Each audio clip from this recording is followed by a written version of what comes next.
Hi friends, welcome to Salem Padma சமையல்.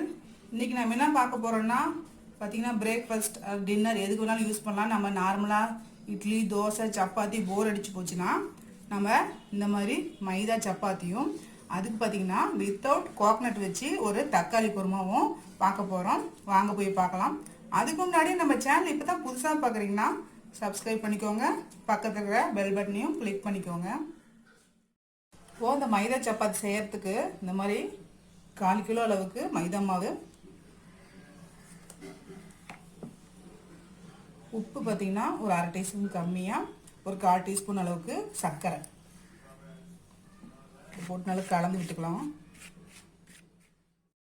இப்போ இது தண்ணி பார்த்திங்கன்னா கொஞ்சம் வெது வெதுப்பான தண்ணி, ரொம்ப சூடாக இல்லாமல் கை பொறுக்கிற அளவுக்கு ஊற்றிக்கலாம்.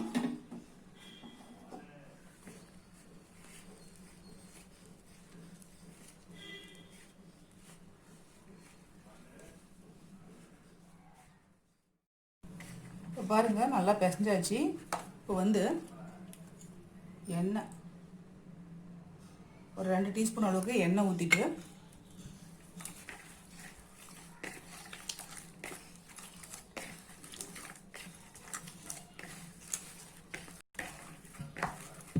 பாருங்கள் இந்த மாதிரி சாஃப்டாக பிசைஞ்சு 1/2 மணி நேரத்துலேருந்து 1 மணி நேரம் வரைக்கும் ஊற வச்சா கூட நல்லாயிருக்கும். இப்போ ஊறிட்டு நம்ம அதுக்குள்ளே வந்து அது குருமாக்கு ரெடி பண்ணிடலாம். இப்போது அந்த தக்காளி குருமாக்கு பார்த்தீங்கன்னா இந்த மாதிரி சின்ன வெங்காயம் ஒரு 15 இந்த மாதிரி உரிச்சு வச்சுருக்கேன். இது தனியாக எடுத்துக்கலாம். அதுக்கப்புறம் அரைக்கிறதுக்கு ஒரு கைப்பிடி அளவுக்கு வேர்க்கடலை, வறுத்த வேர்க்கடலை, ஒரு 5-6 முந்திரி பருப்பு, ஒரு டேபிள் ஸ்பூன் அளவுக்கு கசகசா, 1/2 டீஸ்பூன் சோம்பு, 2 பட்டை. இப்போ இந்த வெங்காயம் இதெல்லாம் போட்டு ஃபஸ்ட்டு நல்லா அரைச்சிக்கிட்டு அதுக்கப்புறம் ஒரு 4 பெரிய சைஸ் தக்காளி கட் பண்ணி வச்சுருக்கேன். இதெல்லாம் போட்டு அரைச்சி எடுத்துக்கலாம். இப்போ பாருங்கள், நான் கடாயில் வந்து ஒரு 3 டேபிள் ஸ்பூன் அளவுக்கு ஆயில் ஊற்றி வச்சுருக்கேன். இப்போது இதில் ஒரு 1/2 டீஸ்பூன் சோம்பு, ஒரு 2 ஏலக்காய் இது போட்டுட்டு 2 மீடியம் சைஸ் பெரிய வெங்காயமும் ஒரு பச்சை மிளகாயும் போட்டிருக்கேன். இது நல்லா வதக்கிக்கலாம்.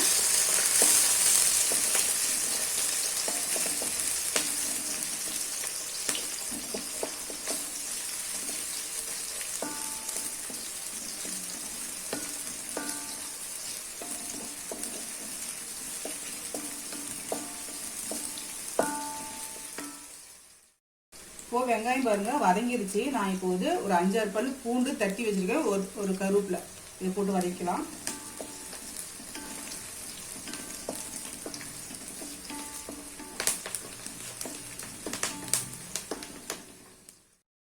இப்போ இது நல்லா வதங்கிருச்சு. 1 டேபிள் ஸ்பூன் அளவுக்கு மிளகாத்தூள், 1/2 டேபிள் ஸ்பூன் மல்லித்தூள், 1/4 டீஸ்பூன் கம்மியாக மஞ்சள் பொடி போட்டுக்கலாம்.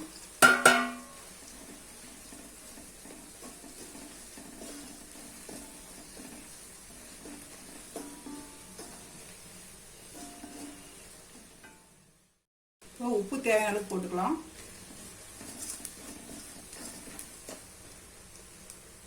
இப்போ நம்ம அரைச்ச அந்த பேஸ்ட் ஊற்றிக்கலாம்.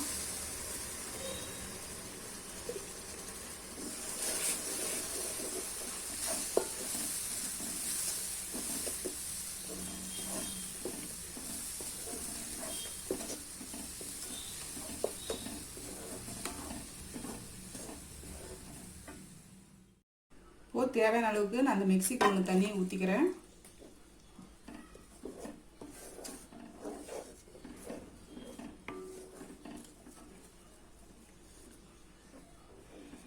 ஒரு 5 நிமிஷம் கொதிக்கிட்டோம். இப்போ பாருங்கள், நம்ம குருமா வந்து நல்லா கொதிச்சிருச்சு, திக்காவும் ஆயிடுச்சு. இப்போ வந்து நான் வந்து ஒரு 1/2 டீஸ்பூன் அளவுக்கு கரம் மசாலாவும் மல்லி இலை போடுறேன்.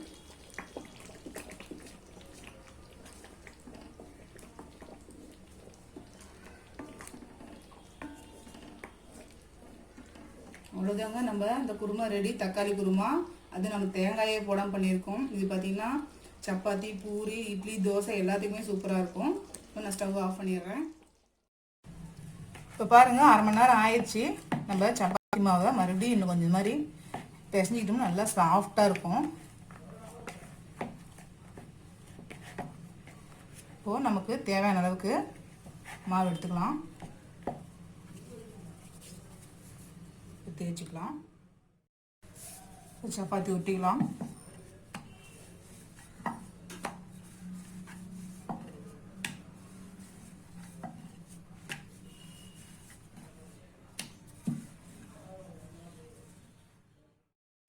பாருங்க, நல்லா இந்த மைதா சப்பாத்திக்கு சன்னமாக தேய்க்கணும்.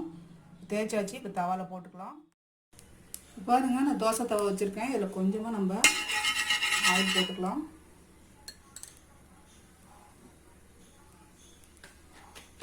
இப்போது இந்த தேய்ச்ச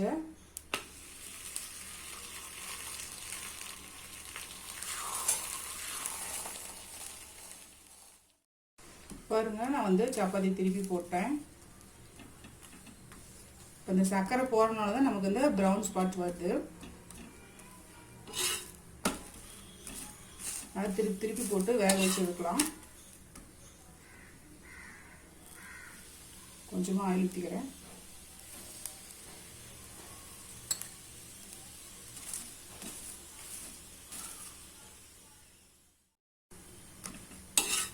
பாருங்க, அவ்வளோதான், ரெடி ஆயிடுச்சு. இந்த மாதிரி மைதா சப்பாத்தி ரெடிங்க.